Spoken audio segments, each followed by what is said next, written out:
피해 아동들을 위한다는 도가니법조차도 가해자의 처벌에 치우쳐 추후 치료에 대해서는 소홀하다는 면을 알 수 있습니다. 왼쪽 도표를 보시면은 도가니법이 제정된 이후 성폭력 무료 법률 지원 처리 건수가 감소되신 모습을 보실 수 있습니다. 예산을 보시면 2009년 15억 5,800만 원에서 지난해 15억 3,500만 원, 올해는 동결되었습니다. 신고율뿐만 아니라 치료율 또한 10%에 못 미칠 정도로 저조합니다. 이는 곧 90%의 피해 아동들이 치료를 받지 못한다는 것을 의미합니다.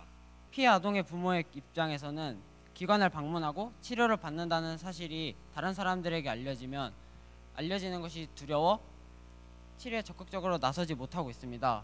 현재 법률상으로는 기본적 성교육을 보장하고 있으며 또한 모든 초등학교 교육기관에서는 기초적 매뉴얼을 제공하고 있습니다. 그렇지만 한계점도 보입니다. 저희가 조사한 서울시 강서구의 초등교육기관 8곳의 실태를 조사한 결과 구체적 프로그램이 제시되지 못했다고 하였고 또한 전문 인력과 교육 시간이 부족하다는 것을 알았습니다. 하우스큐어는 남의 시선을 의식하여 피해 아동이 치료를 꺼리는 경우에 컴퓨터 화상 프로그램을 연결하여 원격 의료를 지원하는 시스템입니다. 현재 수입이 최저 생계비의 120% 이하인 사람들을 차상위 계층으로 부르고 있는데요. 이들을 대상으로 치료 기간 동안 치료에 나섬으로써 일을 하지 못하게 된 일수에 비례하여 보조금을 지급하는 것이 이 정책의 핵심입니다. 또한 교내에 설명회를 열어 아동 성폭력 추후 대책 강화에 대한 인식 조사를 했을 때 설명회 후에는 사람들이 84%나 되는 사람들의 인식 변화를 가져올 수 있었습니다. 사회참여 활동으로 사회 문제 해결에 대한 자신감을 가지게 되었고 이를 바탕으로 좀 더 성숙한 민주 시민이 될 수 있었습니다. 지금까지 서울특별시였습니다. 감사합니다. 장애인, 노인, 임산부 등의 편의 증진을 위한 법률 시행 규칙을 살펴보면 경사로의 기울기는 12분의 1 이하여야 한다는 조항이 나와 있습니다. 이런 기본적인 사항을 지키지 못할 시에는 반드시 손들을 설치해야 합니다.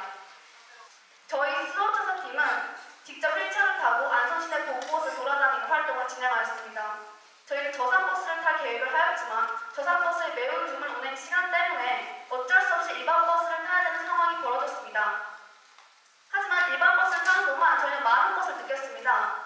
일반 버스가 저상버스에 비해 높고 좁은 계단이 설치되어 있고 또 리프트도 설치되어 있지 않아 거동이 불편한 분들에게는 상당히 불편하겠구나. 안성 시내에 시각장애인의 음향기는 단 3개소, 즉 6개뿐이 없다는 것을 알 수 있습니다. 뿐만 아니라 유동 인구가 많은 번화가 지역에는 이런 음향 시동기 설치가 하나도 안 돼 있다는 것을 알 수 있었습니다.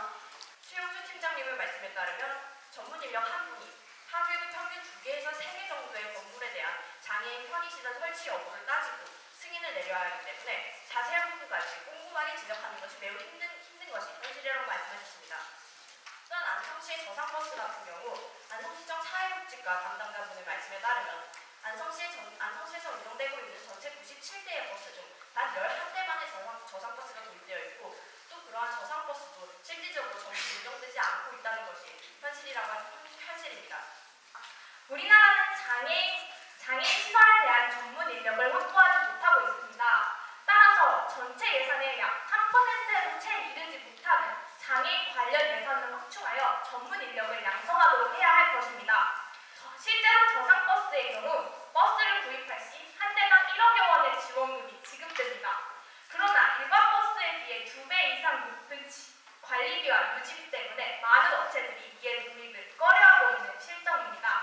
더불어 설치 규정이 복잡해 그 기준이 명확하지만 제대로 설치되어지지 않고 있는 경사로, 전자블록과 같은 편의시설에 대한 매뉴얼을 작성하여 배포한다면 건축가와 시공업자들이 편의시설을 설치할 때 발생한 문제점을 크게 줄일 수 있을 것입니다.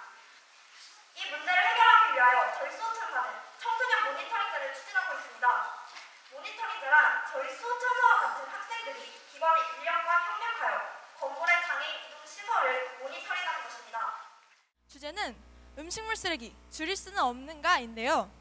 음식물 쓰레기의 심각성과 그 문제점 그리고 더 나아가 해결책까지 모의법정 형식의 꽁트로 꾸며 저에게 보여준다고 합니다. 자, 같이 한번 보실까요? 네, 피고인 마구버려는 16년 전부터 환경과 경제적 효율성을 생각하지 않고 음식물 쓰레기를 마구 버림으로써 환경과 경제 양면에서 엄청난 악영향을 주었으므로 본 검사 측은 사회봉사 5년형을 구형하는 바입니다. 인구도 폭발, 외식비도 폭발, 전부 다 폭발해버렸어요. 근데 제가 어떻게 할 수 있겠습니까? 전 그냥 제 음식을 팔았을 뿐입니다. 거기에서 나온 쓰레기는 저의 잘못이 아니라 먹은 사람들의 잘못입니다. 제가 폭발할 것 같다고요. 정부에서 제시하는 정책들은 지나치게 모호하고 단순 계도 홍보, 현실성, 지속성 부족, 경제적 유인책 부족, 그리고 맞춤형 정책이 미흡하다는 점에서 그 문제점이 심각합니다. 분리배출제 분리해서 잘 하고 계시죠? 저희 엄마도 잘하고 있어요. 그리고 그게 끝이 아니죠. 더 있어요. 쓰레기를 많이 버리면 쓰레기 비용을 더 많이 부과시킨 거예요. 얼마나 좋아요. 이름하여 쓰레기 유발 부담금지. 다 아시죠? 그 요즘 아이돌보다 유명하다는 RFID 전자 태그를 이 쓰레기 봉투에 딱 붙이면 그 쓰레기 봉투 양하고 그램 수가 다 기록돼요. 그럼 그에 비례해서 쓰레기 비용을 부과하는 거죠. 얼마나 하이테크합니까? 이게 바로 정부의 정책들이에요. 앞서 말씀하신 RFID와 같은 좋은 제도도 시민들의 인식이 따라주지 않으면 효과를 제대로 보기가 힘듭니다. 이제는 보다 근본적인 대책이 필요한 때입니다. 우선 용인 지역 80개 학교 영양사 선생님을 대상으로 한 설문조사와 음식물 쓰레기 처리 전문가 배재근 교수님과의 면담을 통해 알게 된 내용을 바탕으로 잔반 교육을 지속적으로 실시할 수 있도록 교육과학기술부에 민원을 신청하였고 용인시 교육청에 환경교육을 위한 재량시간 할애를 요청하였습니다. 그럼 판결을 내리도록 하겠습니다. 피고 마구버려 씨는 음식물 쓰레기를 남긴 것은 죄가 있지만 현재 상황을 감안하여 형을 감량하도록 하겠습니다. 피고 마구버려 씨는 집행유예 5년과 환경 동아리 루베토에 가입하여 함께 환경을 위한 활동을 할 것을 선고합니다. 보시다시피 수도권과 지방의 수도권에는 공연장 분포가 매우 빽빽한 반면에 지방 도시들은 대체로 듬성듬성하게 잘 보이지 않고 있습니다. 실제 60, 70년대 우리나라는 수도권을 위주로 발전을 꾀했고 그로 인해 많은 사람들이 수도권으로 몰리게 되었습니다. 자연스레 이익에 민감한 문화산업 또한 수도권에 몰리게 되었고 지금 지방에선 다양한 문화시설과 다양한 문화활동들을 보기 힘들어지고 있습니다. 저희가 제시한 방안으로는 총 4가지가 있습니다. 첫 번째로는 문화벨트 조성, 두 번째로는 지방 문화시설의 정기적 문화예술 행사 의무화, 세 번째로는 학생 자치의 문화예술 공연단 조직, 그리고 문화버스가 있습니다. 이 문화버스는 바로 서울 시티투어 버스를 모티브로 만든 정책입니다. 서울 시티투어 버스처럼 다양한 문화체험지에 가는 것에 큰 편리함이 있다는 점과 저희만의 차별화된 점, 바로 패키지화가 있다는 점입니다. 문화버스는 문화체험 기회가 적은 지방의 아이들에게 지자체의 지원 등으로 할인된 가격에 교통수단을 이용할 수 있게 하고 자석료, 공연료 등이 할인될 수 있기 때문에 굉장히 유리한 정책이 될 것입니다. 마지막으로 문화버스의 활용 방안에 대하여 설명하겠습니다.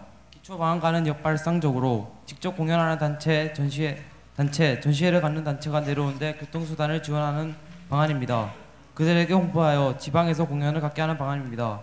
예체능계 학생들은 경험을 쌓을 수 있고 지방에 있는 학생들은 문화체험을 할 수 있는 윈윈 효과가 발생합니다. 우리는 먼저 영주시 청소년 지원센터 오기영 부장님과의 인터뷰를 했고 또 영주시청 주민생활복지과 담당자분과 면담을 했습니다. 또 우리가 직접 문화관광체육부 홈페이지에 들어가 국민제안란에 우리의 의견을 전달했고요. 장윤석 국회의원님과 이병석 의원님께 우리의 정책을 제안했습니다. 그러면 이건 어때? 문화버스를 만드는 거야. 그러니까 뭐 서울 등의 대도시 등에서 하는 뭐 문화체험 같은 것들을 지방 아이들이 뭐 경험할 수 있게 해주는 거지. 뭐 그렇게 하면은 일단 지자체나 뭐 관련 기관에서 협의만 해주면 뭐 실현을 할 수 있고 뭐 이게 물론 체험을 하는 사람들한테도 이익이 있겠지만 뭐 협조하는 사람들한테도 뭐 아주 좋은 이익을 얻을 수 있어. 유럽에서는 독일 2022년, 스위스 2034년 탈원전 결정, 이탈리아 원전 부활 국민 투표 94% 반대로 부결. 이렇게 유럽의 많은 나라들이 원자력에 부정적인 생각을 보이고 있어. 다행이다. 그러면은 우리나라도 원자력 안 하는 거지. 근데 그게 그게 문제야. 우리나라는 끝까지 원자력한대. 첫째, 폐기물 처리 문제에 있어요. 원자력으로 전기를 생산하고 난 뒤에는 방사능 처리 문제가 남게 돼요. 하지만 현재 기술로 방사선이 새어나가는 것을 막는다는 건 100% 불가능해요. 셋째, 신재생 에너지 사용 비율을 늘리기 위한 정책을 제안해보자.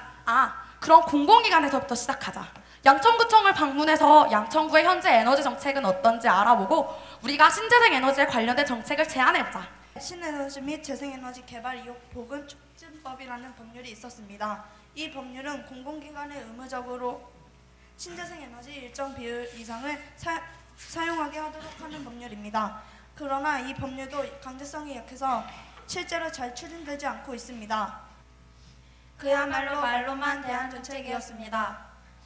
서울시내 학교를 포함하여 공공기관에서 신재생에너지 관련 시설을 설치할 때 실제적인 재정적 지원해 주셔야 돼요. 안 되면 나쁜 놈이에요. 지역사회에서 원자력 발전소에 대해 잘 모르시는 어르신들 그리고 학생들 모든 전 연령층에게 원자력의 나쁜 점에 대해 홍보하였습니다. 등교시 교문 앞 홍보 그리고 쉬는 시간과 점심시간을 이용하여 교실에 들어가서 홍보했는데 처음엔 학생들이 관심을 가져주지 않아 힘들었지만 계속해서 홍보를 하다 보니 학생들이 관심을 가져주었습니다.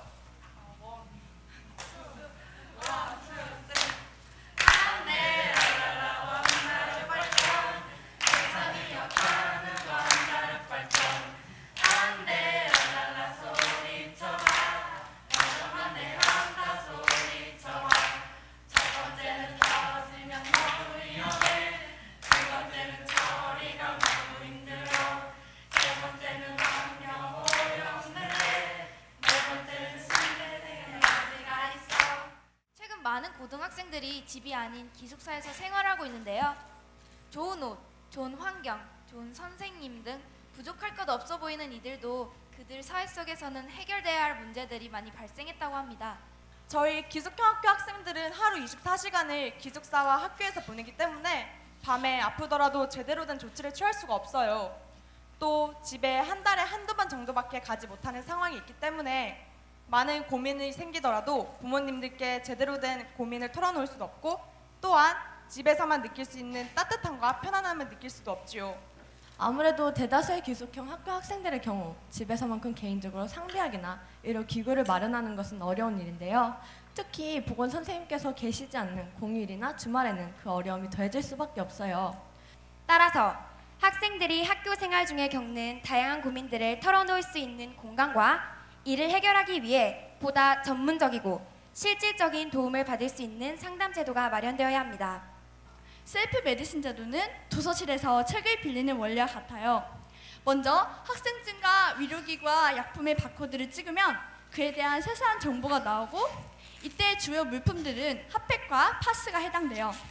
나이트 케어는 말 그대로 나이트, 밤의 케어, 돌봐주다. 즉 밤에 돌봐준다는 의미예요. 저녁 7시부터 12시까지 총 5시간 동안 보건 선생님의 인력을 추가 배치하여 선생님의 부재 시에 발생할 수 있었던 약물의 오남용 문제를 방제뿐만 아니라 적절한 진단과 처방을 바탕으로 약을 복용할 수 있도록 도와줘요.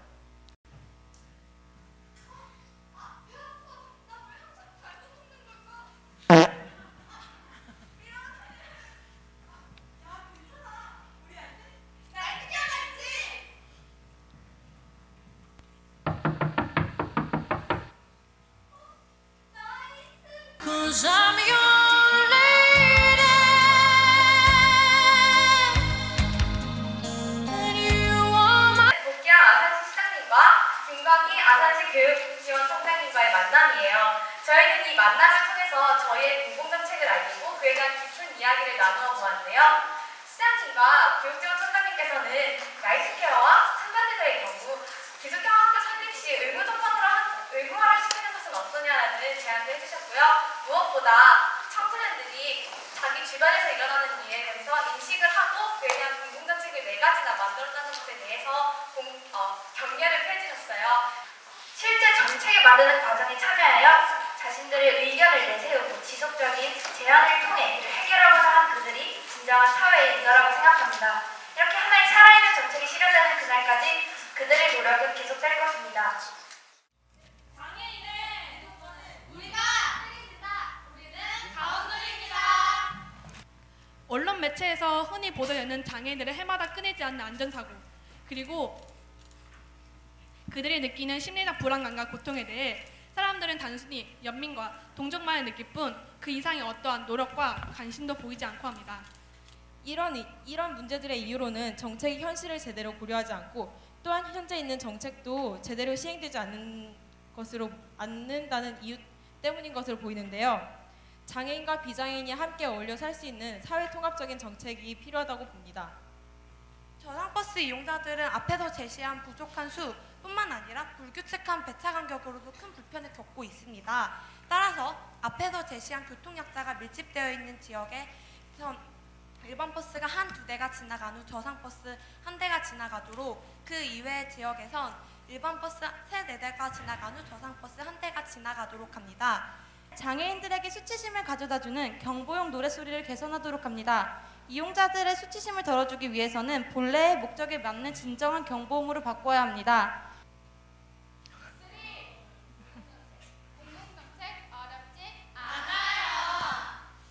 저희가 제시하는 햇빛버스는 문이 3개, 칸이 3개로 이루어져 있습니다. 첫 번째와 두 번째는 비장애인들, 세 번째는 장애인들이 탑승하는 체제입니다. 이때 세 번째 칸에는 휠체어 고정장치만 따로 2개를 설치하도록 합니다. 이를 통해 휠체어를 고정시킬 시에 좌석을 접어야 하는 번거로움을 해소하고 공간을 확보하여 효율성을 높일 뿐만 아니라 기존의 문제점을 해결할 수 있습니다. 2011년 8월 15일 광화문에서 정식으로 장애인 이동권 보장 캠페인을 열어 직접 만든 팜플렛을 배포하고 또한 서명 운동을 하며 많은 시민들에게 지지를 얻었습니다. 마지막으로 저희 가온누리의 정책을 서울시청과 강동구청에 제안하였지만 시청과 구청에서는 장애인 이동권의 심각성을 모른다는 답변만을 보내주셨습니다. 단지 강자만이 만드는 세상이 아니라 장애인, 즉 사회적 약자 모두가 만드는 진정한 인간다운 삶의 세상을 만들려고 합니다. 저희 가온누리의 시작으로 많은 사람들이 장애인 이동권 보장에 대한 노력과 많은 관심이 기울여지기 바라며 본 발표를 마치겠습니다. 저희 조 해움차는 거창 국내의 학력 격차와 문화 격차에 대해서 관심을 가지게 되어서 그것들에 대해서 조사하고 정책을 마련해보고 실행 계획을 짜보는 활동을 실시하였습니다. 다른 지역에서 원래 성적이 우수한 학생들을 뽑아 높은 수능 성적을 얻는 은속임으로 자랑할 것이 아니라 학교의 시스템과 지역교육청의 열성으로 면지역 학생들에게도 균등한 기회를 보장하며 성적을 향상시켰다는 것을 증명할 수 있어야 한다는 것입니다. 먼저 첫 번째 원인은 면지역의 높은 다문화 가정 및 조성 가정 농가 비율입니다. 농사일로 바쁜 부모나 세대 차이가 나는 조부모는 상대적으로 자녀 교육에 소홀할 수밖에 없고 가정에서의 학습 관심도는 낮아집니다. 흔히 자녀의 학업 성취도에 영향을 주는 요소로 언급되는 부모의 사회 경제적 수준, 부모와 자녀 간의 상호작용, 자녀에 대한 교육적 지원 중 어느 것도 제대로 하나 이루어질 수 없는 조건입니다. 먼저 도래샘이란 빙 돌아 흐르는 샘물을 이르는 말인데요. 샘물이 무엇인가를 감싸고 돌듯이 도래샘 제도를 통해 농촌 지역의 아이들을 자원봉사자들과 도우미들이 곁에서 감싸 안겠다는 의미입니다. 도래샘 제도는 크게 2가지로 구성되어 있는데요. 첫 번째는 학부모 자원봉사자들이 보살핌을 받지 못하는 저학년 아이들을 돌보는 제도인 엄마품 멘토링 제도, 두 번째로는 초등학교들을 하나의 구역으로 묶어 학교별로 특화된 프로그램을 제공하는 제도인 토요학교 제도가 있습니다. 헌법 제31조 1항에는 모든 국민은 능력에 따라 균등하게 교육을 받을 권리를 가진다와 34조 4항에는 국가는 노인과 청소년의 복지 향상을 위한 정책을 실시할 의무를 진다고 명시되어 있습니다. 이것은 아이들의 교육권과 복지가 주말이라고 해서 또는 그들이 농촌 지역에 거주하고 있다고 해서 제한되어서는 안 된다는 것입니다. 뭐 요즘 스마트폰 하나쯤은 다 가지고 계시죠? 스마트폰과 트위터 그리고 유튜브와 같은 매체를 이용하여 저희의 정책을 홍보하고 그리고 일반 시민들과 청소년들이 저희 정책을 지지하는 여론을 형성할 것입니다. 여러분 혹시 겨자씨를 아십니까? 겨자씨는 너무 작아 눈에 잘 보이지도 않지만 나중에 무럭무럭 자라나게 되면 하늘을 덮을 만큼 아름드리한 나무로 자라게 됩니다. 이처럼 저희의 도래샘 제도도 한낮 고등학생들이 머리를 맞대 짜낸 사소한 의견으로 보일지는 모르겠지만 우리의 이러한 관심과 참여가 훗날 지역교육 격차 해소에 큰 밑바탕이 될 것을 믿어 의심치 않습니다. 독거노인의 정확한 정의는 65세 이상 노인이 홀로 사는 1인 단독 가구인데요. 지난해 통계청 조사에 따르면 우리나라 독거노인 가구는 전체 가구의 6%를 차지하며 20년 뒤에는 2030년에는 독거노인이 지금의 2배로 늘어나면서 10가구당 1가구가 독거노인 가구가 될 것이라는 전망까지 나오고 있습니다. 현재 노인복지 서비스는 부족한 전문 인력 때문에 문제에 대한 세부적인 조사도 이루어지지 못하고 있습니다. 또한 실제 서비스를 희망하는 수요자는 계속 증가하고 있는 반면 서비스를 제공하는 생활지도사의 수는 그 수에 비해 턱없이 부족합니다. 관련 법에는 대한민국 헌법과 노인복지법 등이 있는데 이에 의하면 국가가 노인의 복지 향상을 위한 정책을 실시할 의무를 진다고 하여 국민의 인간다운 생활을 할 권리를 보장하고 있습니다. 이에 따라 우리 지역 사회인 창원에서는 총 8가지의 노인복지 정책이 시행되고 있는데 이를 크게 물질적 지원 그리고 서비스 지원으로 나누어 보았습니다. 부양 의무자 제도란 노인분께 자녀가 있을 경우 당연히 경제적으로 지원하는 것으로 보고 국가가 지원을 하지 않는 제도를 말합니다. 그러나 보건복지부에 따르면 가족과의 교류가 전혀 없음에도 불구하고 마치 부양을 받는 것처럼 간주되어 기초생활비 지원을 받지 못하는 빈곤층 노인이 60만 명이 넘는 것으로 추산되고 있습니다. 자원봉사활동을 활성화시키면 독거노인에 대한 사회복지 인력 문제를 해결하고 이를 통해 복지의 사각지대 또한 줄일 수 있을 것입니다. 복지말리지 제도란 독거노인에 대하여 봉사활동을 한 사람에게 시간 단위로 복지마일리지를 부여하는 정책입니다. 여기서 적립된 복지마일리지로 정부와 사회적 기업에서 제공하는 각종 재화와 서비스를 구입할 수 있게 하는 정책입니다. 셋째로 제도 악용이 우려가 될 수가 있습니다. 실질적으로 자원봉사활동에 열심히 참여하지 않았지만 마일리지 같은 돈벌이 수단으로 활용하여 이것을 악용하는 사람들이 생길 수 있습니다. 이를 해결하기 위해서 창원시에서는 복지위원을 두어 정기적으로 이것을 철저하게 감시함으로써 이것을 예방할 것입니다. 복지과 계장님께서는 복지 마일리지 제도에 대해 긍정적인 반응을 보이셨고 비록 정책의 스케일이 크지만 정책적으로 시행이 된다면 큰 무리가 없을 것으로 말씀하셨습니다. 이상으로 독거노인 문제 우리가 해결한다! 감사합니다. 현재 부산의 많은 고등학생들이 통학 시 불법으로 비사업용 승합차를 이용하고 있다는 제보가 들어왔습니다. 하지만 비사업용 승합차를 이용하는 학생과 학부모들은 정작 이러한 통학 방법이 불법인지조차 모르고 있다고 하는데요. 이 제보에 대해서 조금 더 자세히 알아보도록 하겠습니다. 2008년 10월 29일 부산 대덕여고 앞에서 통학용 승합차가 하교 중이던 여고생 22명을 잇따라치고 3m 아래로 추락했습니다. 아이고 가시나 잔다. 야 일나라. 아 몇 시인데? 7시다. 승합차 놓쳤다 애가. 아 완전 지각이다 지각. 엄마 데리다 줘. 뿌잉뿌잉. 아 가시나 농약 묻나. 내가 그 산꼭대기까지 어째 가노? 아 그러면 학교까지 어떻게 가라고? 학교로 가는 버스가 있나? 아니면 지하철이 있나? 현재 통학에 이용되고 있는 대부분의 승합차가 불법이 되는 유형은 크게 두 가지로 나뉠 수 있습니다. 첫째는 개인 승합차 운전자들이 사업자 등록을 하지 않아 세금을 내지 않는 경우입니다. 두 번째는 승합차들이 적절한 보험에 가입하지 않는 경우입니다. 최근 들어 불법 승합차에 대한 단속을 실시하고 있다고 합니다. 하지만 수십 년 동안 묵인되어 온 불법 통학 승합 차량을 아무 대안 없이 단속하는 건 현실과 맞지 않다는 지적이 빗발치고 있습니다.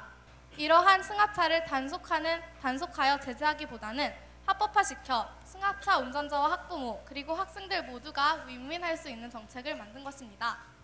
각 학교에서 학교 마크를 차에 부착할 수 있도록 스티커를 만들어줍니다. 즉, 차량에 학교의 마크가 붙어 있다면 이것이 합법화된 차량이라고 증명하는 수단이 될 수 있는 것입니다. 그래서 제가 제시하는 정책은 학생들이 통학하는 시간, 즉 7시부터 8시까지만 마을버스를 변형하여 신마을버스를 만드는 것입니다. 그렇다면 이 학생들이 사는 이 주거지역을 4부분으로 나누어서 이 주거지역과 학교 사이를 가장 합리적으로 연결하게 된다면 그러니까 각 지역에서 오는 버스 루트를 따라가다 보면 꽃 모양이 나온다. 그래서 플라워 루트 정책이라는 거지. 그렇다면 자네들이 정책을 통합해서 시행하는 건 어떨까? 학교에서 기존의 마을버스 노선이 있던 지역은 그 노선을 개조하여 플라워 루트 정책을 시행하고 부득이하게 마을버스 운행이 비합리적인 지역에서는 승합차 합법화 정책을 시행하는 것이네. 아이고야 잔다. 야 일나라. 몇 시인데요? 7시다. 아 그럼 이제 슬슬 준비해볼까? 이번에는 정책 진짜 좋다. 완전 아침에 여유로워서 눈물이 난다. 야, 니 여유롭다고 그래 세워라 내워라 하고 있으면 안 되지. 효순이는 금방 차 타러 갔단다. 아 참, 효순이는 학교가 멀어갖고 먼저 승합차 타고 갔지? 그래, 그럼 니 아침 단디 챙겨 먹고 나중에 제 시간 맞춰서 마을버스 타러 나가래. 니가 제 시간에 나가야 다음에 마을버스 타는 애가 안 기다리지. 따르르르. 여보세요. 야 백나이, 쌤이 봉사활동 해오라 했다 이가. 아 맞다 해라 카더라. 위안호. 아 또 어디 사노? 아 내 좋은데 알고 있다. 어디? 어디더라. 내 그때 경찰서 갔거든. 30분 앉아 있었는데 3시간 끊어주더라. 그거 알래? 봉사활동은 교육부에서 청소년들의 바른 생활 태도를 목표로 봉사활동 제도를 실시하였습니다. 하지만 저희가 설문지에서도 조사를 했다시피 봉사활동에 참여를 하는 이유는 41.9%가 대학 입시를 꼽았습니다. 그리고 또 다른 항목에서는 교내 봉사활동에 대한 생각으로 51.4%가 다양성이 부족하다, 37%가 체계적인 프로그램 필요, 또 일률적이라는 대답을 얻었습니다. 그리고 저희가 거주하고 있는 지역에는 봉사활동 시설이 하나도 없습니다. 밀양 시내까지 30분 정도를 나가야지만 하나의 시설을 볼 수 있습니다. 터전 인증제는 온라인으로 신청하고 확인서를 발급할 수 있어 중고등학생들에게 편리함을 제공해주고 있는데요. 하지만 온라인 신청으로 인한 오류가 발생하곤 합니다. 온라인이기 때문에 신청자가 누구인지 확실치도 않고 확인서 발급에 대한 문제점이 있습니다. 저는 초등학교 때 봉사활동을 하는 이유와 목적도 모른 채 그저 하라고만 해서 봉사활동을 한 경험이 많습니다. 초등학생 때는 교육 위주로, 중학생 때는 교육과 실습을 5대5로, 고등학생 때는 실습 위주로 하는 교육과정으로 개편하는 것입니다. 이렇게 한다면 봉사활동의 진정한 목적을 알게 되어 봉사를 하면서 더욱 기쁘고 더욱 뿌듯하게 할 수 있게 될 것입니다.